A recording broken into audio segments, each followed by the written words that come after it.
Philip ലേഖനം ഒരു അവലോകനം എന്ന നമ്മുടെ പരമ്പരയുടെ അവസാനത്തെ എപ്പിസോഡാണിത്.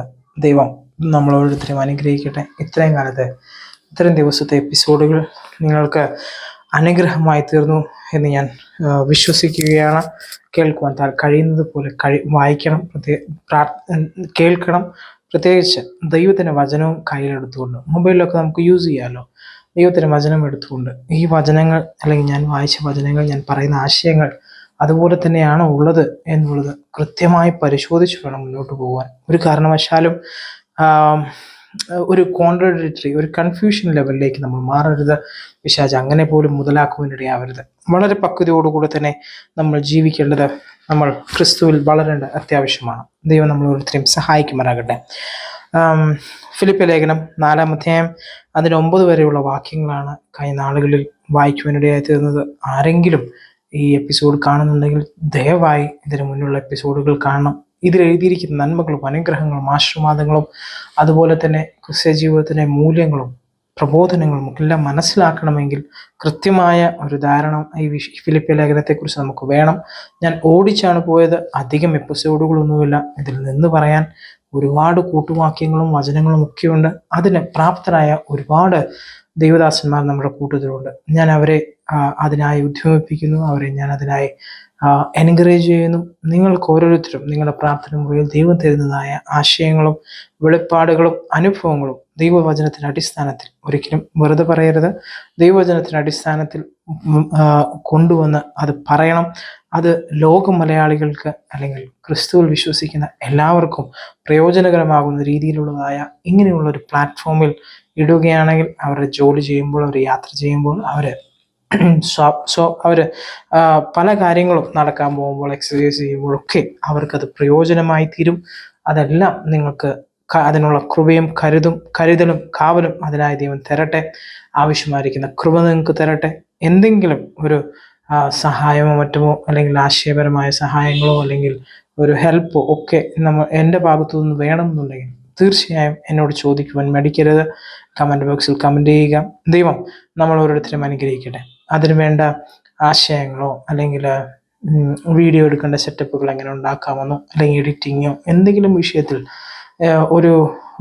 ഒരു സഹായം വേണമെന്നുണ്ടെങ്കിൽ അല്ലെങ്കിൽ അതിനെക്കുറിച്ചൊരു ക്ലാരിറ്റി വേണമെന്നുണ്ടെങ്കിൽ കൃത്യമായി എനിക്കുള്ള പരിമിതമായ അറിവിൽ നിന്നുകൊണ്ട് പറഞ്ഞു തരുവാൻ ഞാൻ തയ്യാറാണ്.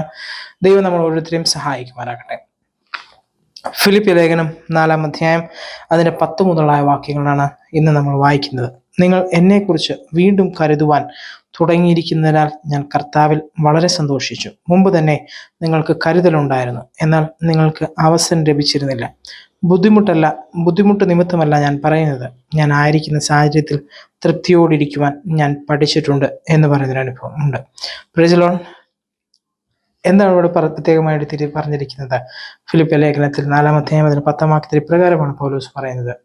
ഒരു നന്ദി സൂചകമായി അവർ ചെയ്തതായ ആ കരുതലിന് ഒരു നന്ദി സൂചകമായി ലെറ്ററൊക്കെ പല മിനിസ്ട്രികളിലും നിങ്ങൾ സപ്പോർട്ട് ചെയ്തിട്ടുണ്ടെങ്കിൽ നിങ്ങൾക്കറിയാം അവർ ഒരു ലെറ്റർ എല്ലാ വർഷവും അല്ലെങ്കിൽ എല്ലാ അനുഭവത്തിലും അവരയക്കും. കാരണം നിങ്ങൾ ചെയ്തതായ ഓരോ നന്മകളും അനുഗ്രഹങ്ങളും അത് അവരുടെ ആ മിനിസ്ട്രിയുടെ ഏറ്റവും നല്ല അനുഭവത്തിലേക്ക് തന്നെ കടന്നുപോയി അത് ഇന്ന കാര്യങ്ങൾ ചെയ്യുവാന്നൊക്കെ വേണം അത് പ്രയോജനപ്പെടുത്തി എന്ന് അവർ ഒരു നന്ദി ലെറ്റർ അയക്കുന്ന അല്ലെങ്കിൽ നന്ദി കത്ത് അയക്കുന്നതായ അതേ കാഴ്ചപ്പാടാണ് പൗലോസ് ഇവിടെ എഴുതിയിരിക്കുന്ന വിഷയം. Price the Lord. ഇവിടെ പൗലോസ് ഫിലിപ്പിയ സഭയോട് നന്ദി അറിയിപ്പിക്കുകയാണ് തൻ്റെ കത്തിലൂടെ.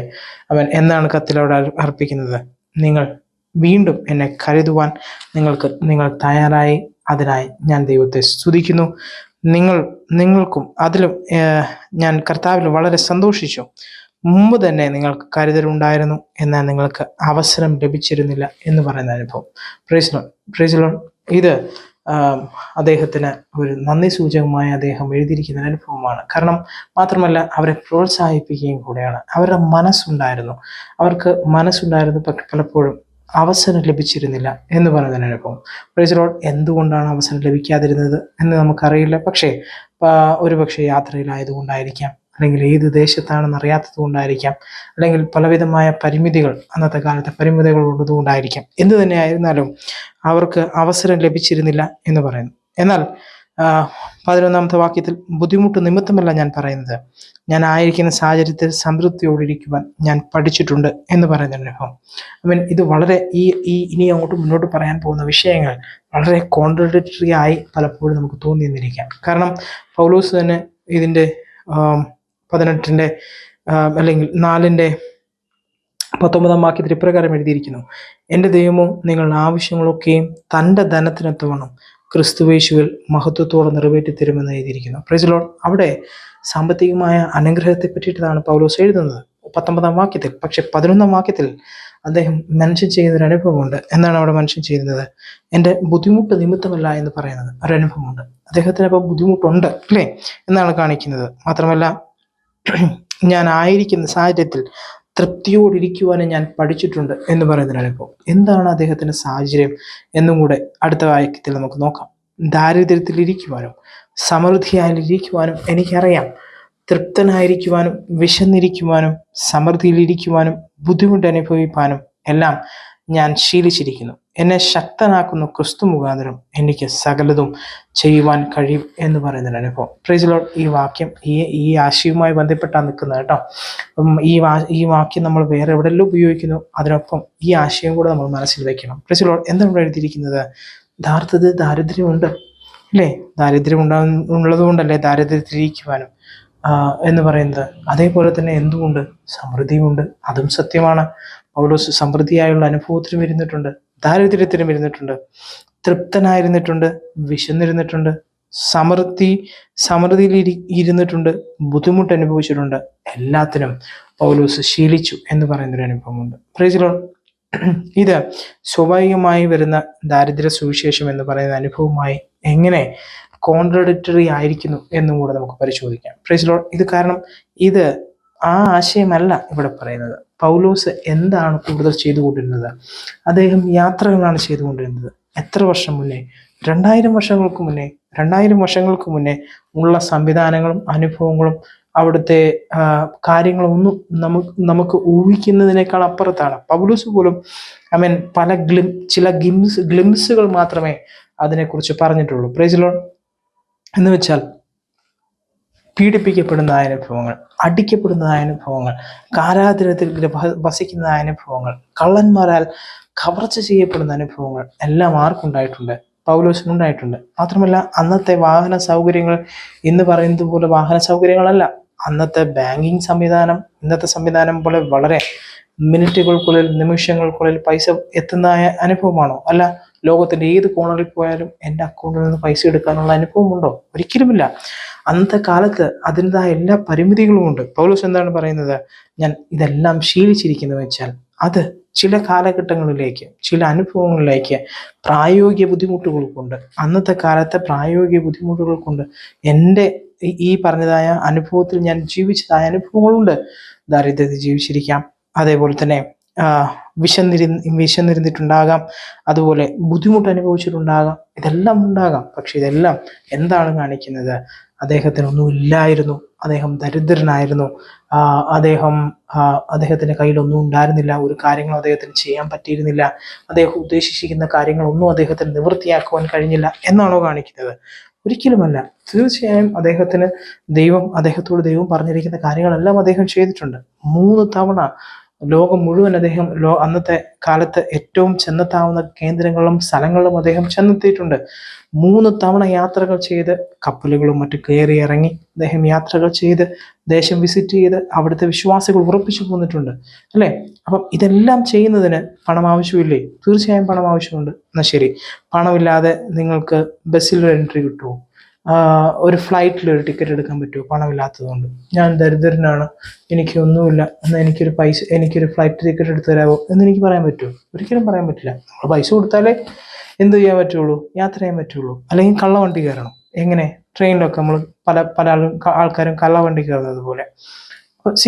അങ്ങനെ ഒരു യാത്ര ചെയ്യുന്ന അനുഭവമാണ് പൗലോസ് കാണിക്കുന്നത്. അല്ലെങ്കിൽ പൗലോസിന് അങ്ങനെ ഒരു യാത്ര ചെയ്തിട്ടുണ്ടെങ്കിൽ അങ്ങനെയുള്ള എല്ലാ കാര്യങ്ങളും അദ്ദേഹം ഞാൻ ദരിദ്രനാണ് ദരിദ്രനാണ് ദരിദ്രനാണ് എന്നുള്ള കാഴ്ചപ്പാടിൽ നിന്നുകൊണ്ട്, അല്ലെങ്കിൽ ആ ഒരു രീതിയിൽ പറഞ്ഞ് ഇൻട്രൊഡ്യൂസ് ചെയ്തിട്ടാണ് അദ്ദേഹം എല്ലാം നേടിയതെങ്കിൽ അദ്ദേഹത്തിന് 3 യാത്ര ചെയ്യുവാൻ കഴിയുകയില്ല. മാത്രമല്ല, ഈ പറഞ്ഞ ദൈവവചനത്തിൽ ഈ ബാക്കിയുള്ള ലേഖനങ്ങളെല്ലാം എഴുതിയിരിക്കുന്ന ആശയങ്ങൾ അദ്ദേഹത്തിന് പറയുവാൻ കഴിയുകയില്ല. കാരണം പൗലോസിന് പറയുന്നുണ്ട്, നിങ്ങളിൽ ആരെങ്കിലും കള്ളനോ മറ്റാൾക്കാരോ അങ്ങനെയുള്ള ബാക്ക്ഗ്രൗണ്ടിൽ നിന്ന് വന്നതായ ഒരു വ്യക്തി രക്ഷിക്കപ്പെട്ടിട്ടുണ്ടെങ്കിൽ അദ്ദേഹം കൈകൊണ്ട് അധ്വാനിച്ച് മറ്റുള്ളവർക്ക് കൊടുക്കണം. പൗലോസും കൂടാരപ്പണി ചെയ്തതായിട്ട് നമുക്ക് വായിക്കുന്നുണ്ട്. മാത്രമല്ല, അദ്ദേഹം മറ്റുള്ളവരെ നിങ്ങളുടെ ഉദരമാണ് നിങ്ങളുടെ ദൈവം, നിങ്ങൾ അങ്ങനെ ചെയ്യരുത്, മെനക്കെട്ടിരിക്കരുത്, നിങ്ങൾ അധ്വാനിക്കുമെന്ന് പറയുമ്പോൾ അദ്ദേഹം അധ്വാനിക്കാതിരുന്നിട്ടുണ്ടെങ്കിൽ, അദ്ദേഹം വേണ്ടതായ അനുഭവങ്ങൾ ചെയ്യാതിരുന്നിട്ടുണ്ടെങ്കിൽ അദ്ദേഹത്തിന് അത് പറയുവാൻ കഴിയുകയില്ല, അല്ലെ? അപ്പൊ അങ്ങനെയെങ്കിൽ ഈ ദാരിദ്ര്യവും ഈ ബുദ്ധിമുട്ടും ഈ വിശപ്പും എന്തിനോടാണ് സൂചിപ്പിക്കുന്നത്? അത് മൊമെന്ററിയാണ്. വളരെ ചെറിയ ദിവസങ്ങൾക്ക് വേണ്ടി ചെറിയ ചില അനുഭവങ്ങളിൽ താൻ ഇരുന്നിട്ടുണ്ട്. അത് ഞാൻ എത്ര എന്ന് വെച്ചാൽ എനിക്കറിയില്ല. കൃത്യമായി നമുക്ക് പറയാനുള്ള ആശയങ്ങൾ പൗലോസ് അതിനെക്കുറിച്ച് എഴുതിയിട്ടില്ല. വളരെ വളരെ ചെറിയ സമയങ്ങൾ, അവസരങ്ങൾ മാത്രമേ പൗലോസ് താൻ ഏറ്റതായ കഷ്ടപ്പാടുകളും സാക്ഷികളും പറഞ്ഞിട്ടുള്ളൂ. വളരെ പ്രധാനപ്പെട്ടതും നമ്മൾ ശ്രദ്ധിക്കേണ്ടതുമായ കാര്യമാണ്. Price the Lord. നമ്മൾ പോലും നമ്മുടെ കഷ്ടതകളെ വലുതാക്കി പറയുമ്പോൾ പൗലോസ് വളരെ 1-2 വാക്യത്തിൽ മാത്രമാണ് ഒതുക്കുന്നത്. ഇവിടെ എന്താണ് എഴുതിയിരിക്കുന്നത്? ഞാൻ ദാരിദ്ര്യത്തിൽ ഇരുന്നിട്ടുണ്ട് എന്ന് പറഞ്ഞ് ഞാൻ സമൃദ്ധിയിൽ ഇരുന്നിട്ടില്ലേ? സമൃദ്ധിയിൽ ഇരുന്നിട്ടുണ്ട്. Price the Lord. തൃപ്തനായിരുന്നിട്ടുണ്ട്, അതേസമയം വിശന്നവനായിരുന്നിട്ടുണ്ട്. അത് യാത്രകളും സുവിശേഷവും മൂലമാണ്. അന്നും പറഞ്ഞ് അതല്ല അദ്ദേഹത്തിന്റെ ജീവിതം. വിശന്ന് തന്നെ ജീവിച്ചുകൊണ്ടിരുന്ന വ്യക്തിയല്ല അദ്ദേഹം തൃപ്തനായിരുന്നു എന്നാണ് ഇവിടെ എഴുതിയിരിക്കുന്നത്. മാത്രമല്ല, ബുദ്ധിമുട്ട് അനുഭവിച്ചിട്ടുണ്ട് എന്ന് പറഞ്ഞിട്ട് ബുദ്ധിമുട്ട് തന്നെയാണ് എല്ലാ കാലഘട്ടത്തിലും താൻ അനുഭവിച്ചുകൊണ്ടിരുന്നത്.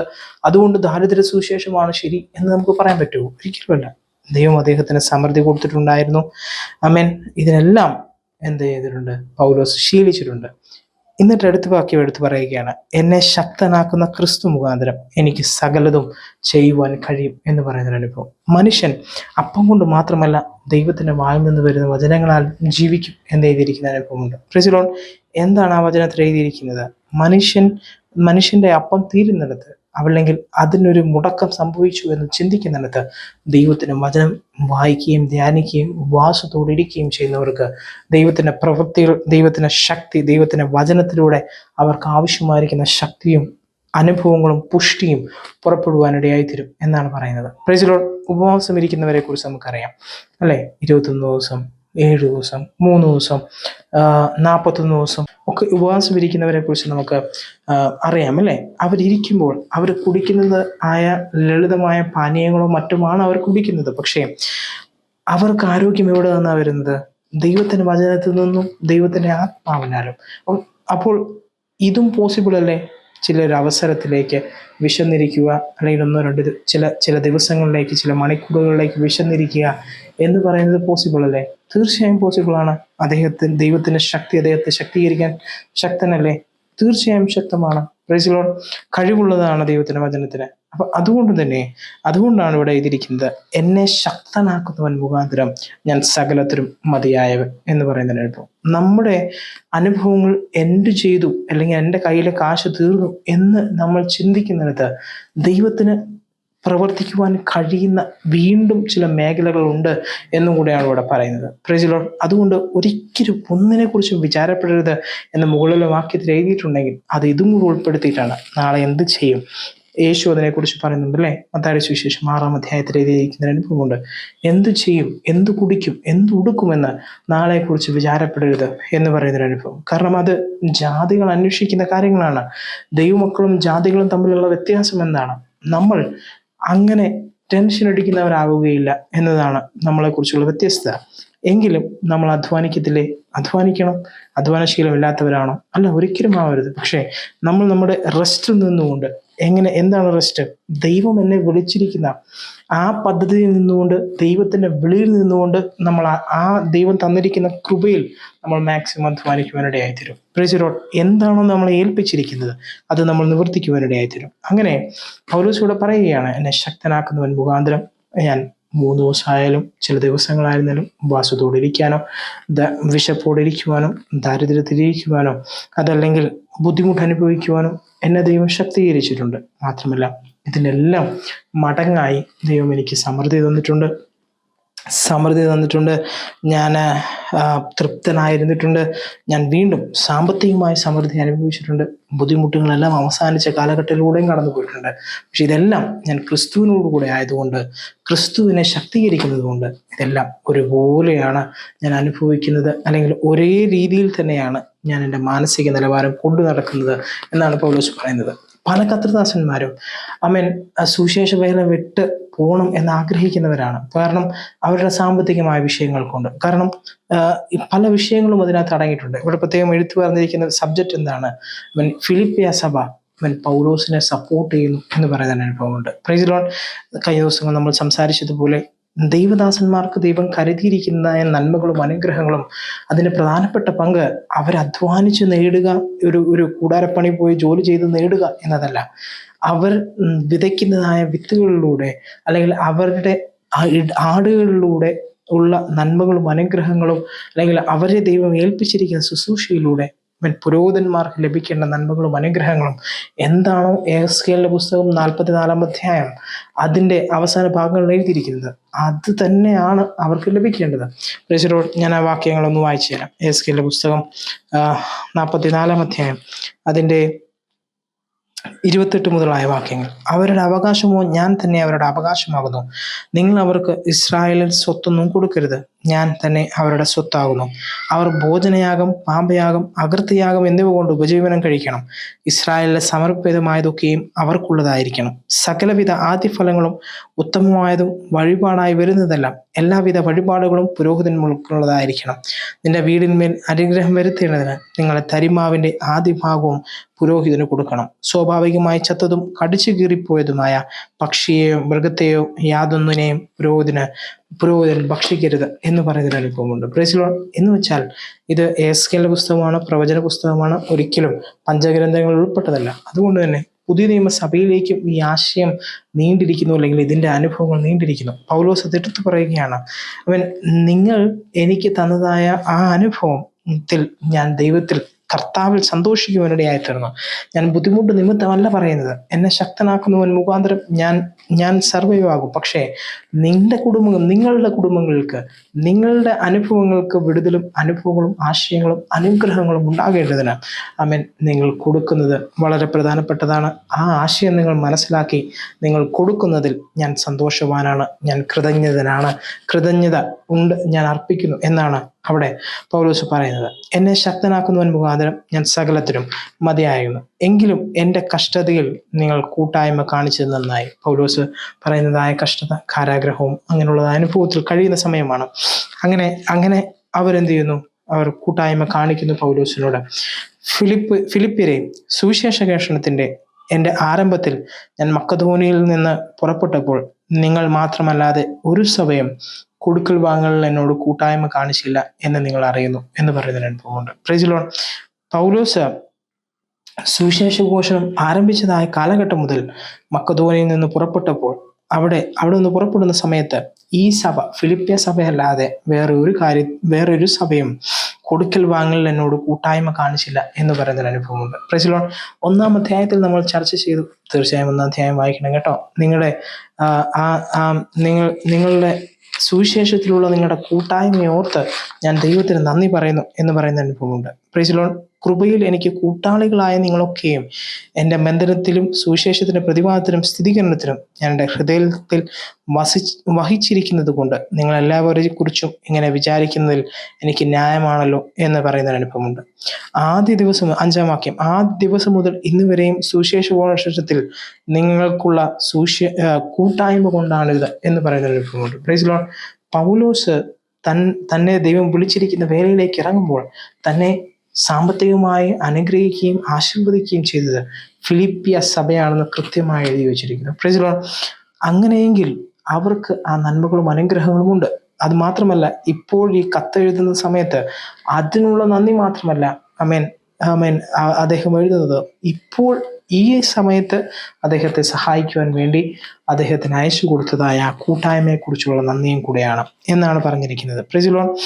ഇങ്ങനെ എല്ലാ ദൈവദാസന്മാർക്കും എടുത്തു പറയാൻ ചില കൂട്ടരുണ്ടാകാം, ചില വ്യക്തികളുണ്ടാകാം, ചില സഭകളുണ്ടാകാം, ചില വ്യക്തിപരമായി സഹായിച്ചതായ വ്യക്തികളുണ്ടാകാം, അല്ലെ? Price the Lord. എല്ലാവർക്കും ഉണ്ടാകാം. ഞാനത് വിശ്വസിക്കുന്നു. കാരണം അങ്ങനെ ഇല്ല എങ്കിൽ അതാണ് ദൈവം കരുതിയിരിക്കുന്നതായ അനുഭവങ്ങൾ. ദൈവം പല ആശയങ്ങളും പല അനുഭവങ്ങളും എല്ലാവരുടെയും ഹൃദയത്തിൽ കൊടുക്കുന്നുണ്ട്. അനുസരിക്കണോ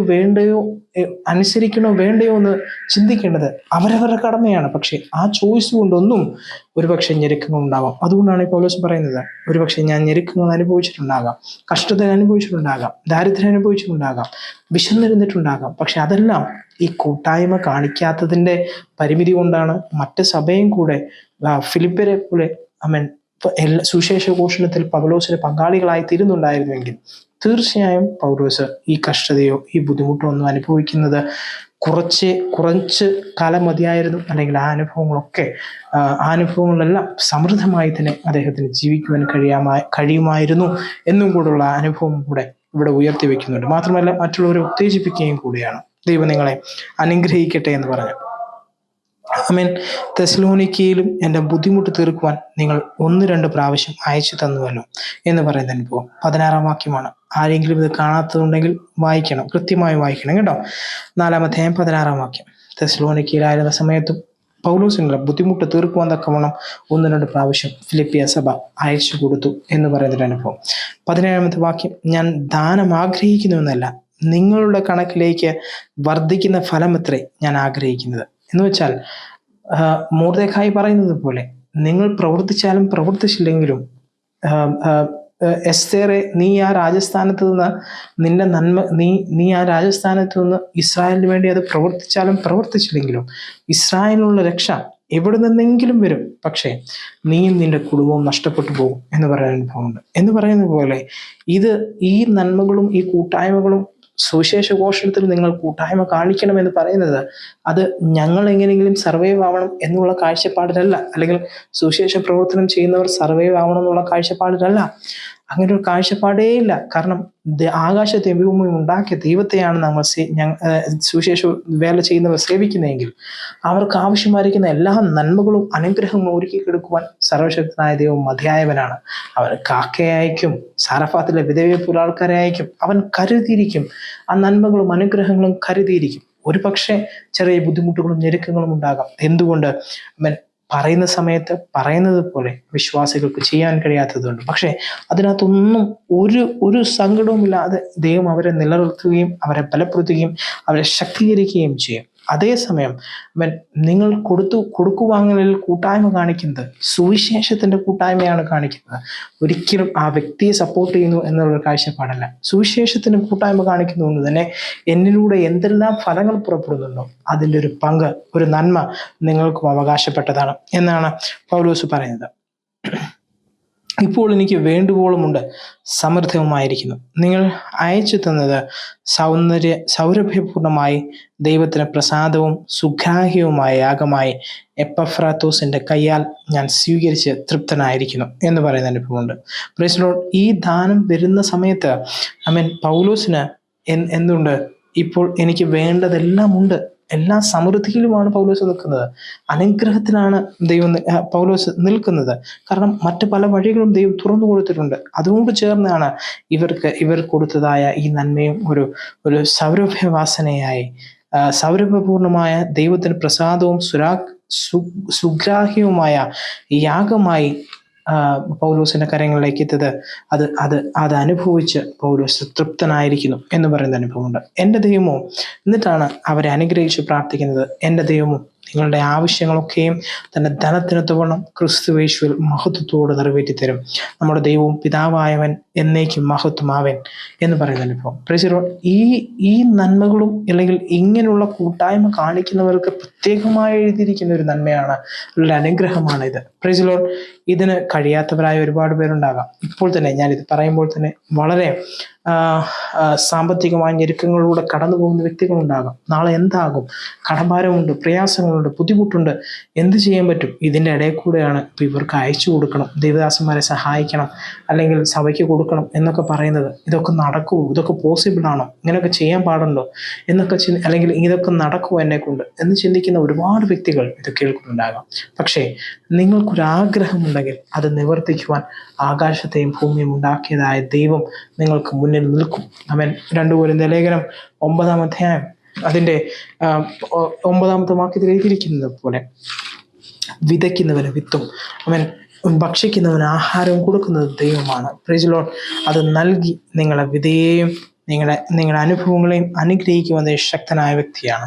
2 കൊരിന്ത്യർ ലേഖനം 9-ാം അധ്യായം അതിൽ 8 മുതലുള്ള വാക്യങ്ങൾ: നിങ്ങൾ സകലത്തിലും എപ്പോഴും അഭിവൃദ്ധിയുള്ളവരായി സകല സൽപ്രവൃത്തിയിലും വർദ്ധിച്ചു വരുവാൻ നിങ്ങളിൽ സകല കൃപയും വർദ്ധിപ്പിക്കുവാൻ ദൈവം ശക്തനാകുന്നു. അവൻ വാരി വിതറി ദരിദ്രന്മാർക്ക് കൊടുക്കുന്നു, അവൻ്റെ നീതി എന്നേക്ക് നിലനിൽക്കുന്നു എന്ന് എഴുതിയിരിക്കുന്നുവല്ലോ. അത് ദൈവത്തെക്കുറിച്ചല്ല പറയുന്നത്, അത് മനുഷ്യരെ കുറിച്ചാണ് പറയുന്നത്. അതായത് ദൈവമക്കളെ കുറിച്ചാണ് പറയുന്നത്. അവരെന്ത് ചെയ്യും? വാരി വിതറി കൊടുക്കുന്നു. അതൊരു കോട്ടിംഗ് ആണ് ദൈവത്തിൻ്റെ വചനത്തിൻ്റെ പഴയ നിയമത്തിലെ. ആമേൻ. എന്നാൽ വിതയ്ക്കുന്നവന് വിത്തും ഭക്ഷിക്കുവാൻ ആഹാരം നൽകുന്നവൻ നിങ്ങളുടെ വിതയെ വർദ്ധിപ്പിക്കുകയും നിങ്ങളുടെ വിത്ത് വർദ്ധിപ്പിക്കുകയും നിങ്ങളുടെ നീതിയുടെ വിളവെടുപ്പ് സമൃദ്ധമാക്കുകയും ചെയ്യും എന്ന് പറയുന്ന അനുഭവമുണ്ട്. ഇങ്ങനെ ഞങ്ങളിലൂടെ ദൈവത്തിന് സ്തോത്രം കരയേറ്റതിന് കാരണമായിരിക്കുന്ന നിങ്ങളുടെ ഔദാര്യ നിമിത്തം നിങ്ങൾക്ക് സകലത്തിനും സമ്പന്നരായിരിക്കും എന്ന് പറയുന്ന അനുഭവമുണ്ട്. Price the Lord. ഇവിടെയും ധനശേഖരണം, പണം എന്നതായ സബ്ജക്റ്റ് തന്നെയാണ് സംസാരിക്കുന്നത്. ഒരിക്കലും മറ്റൊരു സബ്ജക്റ്റ് അല്ല പറയുന്നത്. അതുകൊണ്ട് തന്നെ ദാരിദ്ര്യ സുവിശേഷം പറയുന്ന എല്ലാവരുടെയും കണ്ണിക്കടിയായിരിക്കും ഒരു വാക്യമാണത്. Price the Lord. അവിടെ എന്താണ് പറഞ്ഞിരിക്കുന്നത്? നിങ്ങൾ എല്ലാത്തിനും സമ്പന്നരാകുമെന്നാണ് എഴുതിയിരിക്കുന്നത്. പക്ഷെ എങ്ങനെ? വിതയ്ക്കുന്നതിലൂടെ. ആ വിതയ്ക്കുകയും നിങ്ങൾക്ക് തരുന്ന സമൃദ്ധിയിൽ നിന്ന്, അനുഗ്രഹത്തിൽ നിന്ന് ഒരു പങ്ക് നിങ്ങൾ വിതയ്ക്കുന്നതിലൂടെ ദൈവം നിങ്ങളുടെ വിതയെ വർദ്ധിപ്പിക്കുകയും കൊയ്ത്തിനെ വർദ്ധിപ്പിക്കുകയും ചെയ്യും എന്നാണ് പൗലോസ് പറയുന്നത്. ദൈവം നമ്മൾ ഓരോരുത്തരെയും സഹായിക്കുകയും അനുഗ്രഹിക്കുകയും ചെയ്യുമാറാകട്ടെ. എല്ലാ വിഷയങ്ങളും എല്ലാ സമയത്തും എപ്പോഴും സമൃദ്ധമായിരിക്കുമെന്നൊക്കെ വേണം ദൈവം നമ്മൾ ഓരോരുത്തരെയും സഹായിക്കട്ടെ. ഫിലിപ്പിയർ ലേഖനം മുഴുവൻ ഒരു അവലോകനം എന്ന് പറഞ്ഞതായ ഈ അനുഭവം, ഈ പാഠഭാഗം നിങ്ങൾക്ക് വളരെ പ്രയോജനപ്പെട്ടു, അനുഗ്രഹമായി തീർന്നു എന്ന് ഞാൻ വിശ്വസിക്കുന്നു. ദൈവം നിങ്ങളുടെ ജീവിതത്തിൽ അത്ഭുതങ്ങൾ ചെയ്യുമെന്നൊക്കെ വേണം ഇടയായി തീരട്ടെ. എല്ലാ മേഖലകളിലും എല്ലാ ആശയങ്ങളും ഒന്നും വിടാതെ ഞാൻ സംസാരിക്കാൻ ശ്രമിച്ചിട്ടുണ്ട്. ഏതെങ്കിലും ആശയങ്ങൾ വിട്ടുപോയിട്ടുണ്ടെങ്കിൽ, മനസ്സിലാക്കുവാൻ ബുദ്ധിമുട്ടായിട്ടുണ്ടെങ്കിൽ, നീണ്ടുപോയി എന്ന് ചിന്തിക്കുന്നുണ്ടെങ്കിൽ ദയവായി ദൈവവചനമായിരിക്കുക, മുട്ടുകുളം അടക്കിയിരിക്കുക. ദൈവമേ, എന്നോട് സംസാരിക്കണമേ. അദ്ദേഹത്തോട് സംസാരിച്ചത് മാത്രം പോരാ, എന്നോട് നീ സംസാരിക്കണമേ എന്നുള്ള കാഴ്ചപ്പാടിൽ ഇരുന്ന് ദൈവത്തോട് ചോദിച്ച് വാങ്ങണം. 2-ാം അധ്യായം, 3-ാം അധ്യായം, 4-ാം അധ്യായത്തിലൊക്കെ എഴുതിയിരിക്കുന്നതായ ആശയങ്ങൾ ഒരിക്കലും മറന്നു പോകരുത്. ക്രിസ്ത്യ ജീവിതത്തിൽ വളരെ പ്രധാനപ്പെട്ട ആശയങ്ങളാണ്. അതിൽ നിന്ന് നമ്മൾ വ്യതിചലിച്ചു പോകരുത്. പൗലോസ് വളരെ എഫേർട്ട് എടുത്ത് ചുരുക്കം വാചകങ്ങൾ എഴുതിയിരിക്കുന്ന അനുഭവങ്ങളാണ്. സമൃദ്ധമായി വിശാലമായി എഴുതുവാൻ അദ്ദേഹത്തിന് സമയമില്ലാത്തത് കൊണ്ടാണ് വളരെ ചുരുങ്ങി ഗുളിക പരുവത്തിൽ അദ്ദേഹം എഴുതി വെച്ചിരിക്കുന്നത്. അത് നമ്മൾ ഓരോരുത്തരെയും സഹായിക്കുമാറാകട്ടെ. ദൈവത്തിൻ്റെ പരിശുദ്ധാത്മാവ് നമ്മളെ പഠിപ്പിച്ച് മനസ്സിലാക്കി നമ്മുടെ ക്രിസ്തീയ, പ്രത്യേകിച്ച് എടുത്തു പറഞ്ഞിരിക്കുന്ന വാക്കാണ്, ക്രിസ്തീയ മെച്യൂരിറ്റിക്ക്, ഒരു പക്വതയിലേക്ക്. സാധാരണ പക്വതയല്ല, പ്രായം കൂടി വരുമ്പോൾ പക്വതയായി മാറും.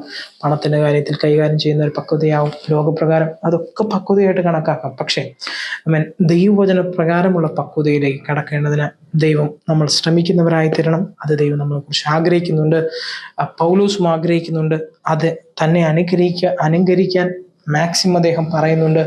അതിനും എല്ലാം ദൈവം നമ്മൾ ഓരോരുത്തരെയും സഹായിക്കുമാറാകട്ടെ. നല്ലവനായ ദൈവമേ, അങ്ങയുടെ കരങ്ങളിലേക്ക് പ്രിയ കുടുംബങ്ങളെ, വ്യക്തി ജീവിതങ്ങളെ സമർപ്പിച്ച് പ്രാർത്ഥിക്കുന്നപ്പ. നിന്റെ കൃപയല്ലാതെ ഞങ്ങളുടെ ജീവിതത്തിലൊന്നുമില്ല. ഞങ്ങളുടെ പണമോ, ഞങ്ങളുടെ നന്മയോ, ഞങ്ങളുടെ അനുഗ്രഹങ്ങളോ, ഞങ്ങൾ വെള്ളവസ്ത്രം ധരിക്കുന്നവരായതുകൊണ്ടോ ഞങ്ങൾ ആഭരണം ഊരിയെന്ന് പറഞ്ഞു, ആഭരണം ഇട്ടെന്ന് പറഞ്ഞു, ഞങ്ങൾ യൂണിഫോം ഇട്ടെന്ന് പറഞ്ഞു, യൂണിഫോം ഇടുന്നില്ലെന്ന് പറഞ്ഞു, അല്ലെങ്കിൽ ഞങ്ങൾ പട്ടത്ത സ്വഭാവക്കാർ കാണിക്കുന്നത് പോലെ വലിയ ലോഹക്കുപ്പായങ്ങൾ ഇട്ടില്ലെന്നോ, കിരീടമിട്ടില്ലെന്നോ, അല്ലെങ്കിൽ ദൈവവചനത്തെ കൂട്ടിക്കളയുന്നത് പോലുള്ള അനുഭവങ്ങൾ ഞങ്ങൾ കടന്നുപോയില്ലെന്ന്, ധൂപക്കുറ്റി വീശിയില്ലെന്ന് പറഞ്ഞു, ക്രൂശിനെ നമസ്കരിച്ചില്ലെന്ന് പറഞ്ഞു. ഇതൊന്നുമല്ല ഞങ്ങൾക്ക് രക്ഷയ്ക്ക് കാരണമായി തരുന്നത്, ഞങ്ങളുടെ സ്വർഗത്തിലേക്ക് എത്തിക്കുന്നത്. ഞങ്ങൾക്ക് രക്ഷയ്ക്ക് കാരണമായി തരുന്നത് നിന്റെ ക്രൂശാണ്. നിന്റെ ക്രൂശ് പണിതു വച്ചിരിക്കുന്ന ക്രൂശല്ല, നിന്റെ ക്രൂശ്. ആ ക്രൂശിനെ ഞങ്ങൾ വിശ്വസിക്കുകയും ആ കാൽവറിയിൽ വെച്ച് നീ ചെയ്തതായ ആ സാക്രിഫൈസിനെ ഞങ്ങൾ ഓർക്കുകയും അതിനനുസരിച്ച് ഞങ്ങളുടെ ജീവിതം ഞങ്ങൾ സമർപ്പിക്കുന്നവരായി തീരുകയും അതേപോലെ തന്നെ മറ്റുള്ളവരോട് അതേ ആറ്റിറ്റ്യൂഡ് കൂടെ തന്നെ ക്രിസ്തുവിന് അതേ മനോഭാവത്തിലൂടെ തന്നെ ഇടപെടുന്നവരുമായി തീരുവാനുള്ള അവസരങ്ങളെ, അനുഭവങ്ങളെ നീ അവിടുന്ന് ഒരുക്കി തന്ന് നീ അവിടുന്ന് മാനിക്കണമേ. കാഴ്ചക്കാരിക്കുന്ന എല്ലാവരെയും യേശുവിന്റെ നാമത്തിൽ അനുഗ്രഹിച്ച് മാനിച്ചു പ്രാർത്ഥിക്കുകയാണ്. അവൻ ഇന്ന് വിതയ്ക്കുവാൻ അവർക്ക് കഴിവില്ലാത്തവരോട് പ്രാർത്ഥിക്കുന്നു, അവരെയും അനുഗ്രഹിച്ചു പ്രാർത്ഥിക്കുന്നു. അവരെ നീ അനുഗ്രഹിക്കണമേ. ആ 2 കൊരിന്ത്യർ ലേഖനം 9-ാം അധ്യായത്തിൽ എഴുതിയിരിക്കുന്നത് പോലെ വിത്ത് വിതയ്ക്കാനുള്ളതാണ്. ആ വിത്ത് വിതയ്ക്കാനുള്ള കൃപയും അതിനുള്ള അനുഭവങ്ങൾ നീ ഇവിടുന്ന് വർദ്ധിപ്പിച്ചു കൊടുത്ത് നീ അവരെ മാനിച്ചാട്ട. അവർക്ക് ഭക്ഷണത്തിനുള്ള അനുഭവങ്ങളെല്ലാം നീ ഇവിടുന്ന് കൊടുത്താട്ട. അങ്ങനെ സുവിശേഷ ഘോഷണത്തിൽ അവർക്ക് ലഭിക്കുന്ന എല്ലാ നന്മകളും, എനിക്ക് ലഭിക്കുന്ന എല്ലാ നന്മകളുടെയും പങ്ക് ഈ കാഴ്ചക്കാരായിരിക്കുന്ന എല്ലാവർക്കും നീ കൊടുത്ത് അവരെ മാനിക്കണമേ നിങ്ങൾ അപേക്ഷിക്കുന്നു. നീ പ്രകാരം ചെയ്യുന്നതിനാലും വീര്യം പ്രവർത്തിക്കുന്നതിനാലും സ്തോത്രം. സമൃദ്ധമായി നിങ്ങളുടെ ആവശ്യങ്ങളൊക്കെയും അങ്ങയുടെ മഹത്വത്തിനൊത്തവണ്ണം ക്രിസ്തുയേശുവിൽ നിറവേറ്റി തരുവാൻ ശക്തനായ ദൈവം ഇന്ന് പകൽക്കാലം അവരുടെ ആവശ്യങ്ങളെല്ലാം നിറവേറ്റി അവരെ അത്ഭുതകരമായി വഴി നടത്തും എന്ന് ഞങ്ങൾ അറിയുന്നു. അതിനായി എനിക്ക് നന്ദി പറയുന്നു. എല്ലാവിധ അനുഗ്രഹങ്ങളാലും വാഗ്ദത്തങ്ങളാലും വചനങ്ങളാലും അവരെല്ലാ കുടുംബങ്ങളെയും അനുഗ്രഹിച്ചു പ്രാർത്ഥിക്കുന്നു. രോഗികളായിരിക്കുന്നവരെ യേശുവിന്റെ നാമത്തെ അയക്കുകയാണ്. കടഭാരത്തിലിരിക്കുന്നവരുടെ ജീവിതത്തിലേക്ക് യേശുവിന്റെ നാമത്തെ അയക്കുകയാണ്. അവൻ ബുദ്ധിമുട്ടിലിരിക്കുന്നവരുടെ ജീവിതത്തിലേക്ക് യേശുവിന്റെ നാമത്തെ അയക്കുകയാണ്. മിനിസ്ട്രിയിലിരിക്കുന്നവരുടെ ജീവിതങ്ങളിലേക്ക് യേശുവിന്റെ നാമത്തെ അയക്കുകയാണ്. ദൈവത്തിന്റെ പ്രവൃത്തികളോടെ കാണട്ടെ, അത്ഭുതങ്ങൾ കാണട്ടെ, വിടുതലുകൾ കാണട്ടെ, അതിശയമായ ദൈവത്തിന്റെ വഴികൾ കാണുവാനിടയായി തീരട്ടെ. ദൈവത്തിന്റെ മഹത്വം എന്ന് പകൽക്കാലം ആ കുടുംബങ്ങളിലൂടെ ലഭിക്കുവാനിടയായി തീരട്ടെ. സകലമാന മഹത്വവും യേശുവെ അങ്ങേക്ക് അർപ്പിക്കുന്നു. യേശുവിൻ നാമത്തിൽ അപേക്ഷിക്കുന്നു. കൃപ തോന്നി കേൾക്കണം നല്ല പിതാവേ. ദൈവം നമ്മൾ ഓരോരുത്തരും അനുഗ്രഹിക്കുമാറാകട്ടെ. വീണ്ടും നമ്മൾ ഉൽപ്പത്തി മുതൽ തുടങ്ങിയതായ അനുഭവങ്ങളിലേക്ക് മടങ്ങിപ്പോകാൻ താല്പര്യപ്പെടുന്നു. എല്ലാവരും ഈ യൂട്യൂബ് ചാനൽ സബ്സ്ക്രൈബ് ചെയ്യണം. വളരെ പക്വതയോടുകൂടെ തന്നെ ക്രിസ്തീയ ജീവിതം നയിക്കുവാനൊക്കെ വേണം. നമ്മൾ ഓരോരുത്തരെയും ദൈവം സഹായിക്കട്ടെ, ബലപ്പെടുത്തട്ടെ. എല്ലാവിധ ആശംസകളും അനുഗ്രഹങ്ങളും ആശീർവാദങ്ങളും അർപ്പിച്ചുകൊണ്ട് നിർത്തുന്നു. ദൈവം നമ്മൾ ഓരോരുത്തരെയും അനുഗ്രഹിക്കുമാറാകട്ടെ. God bless you.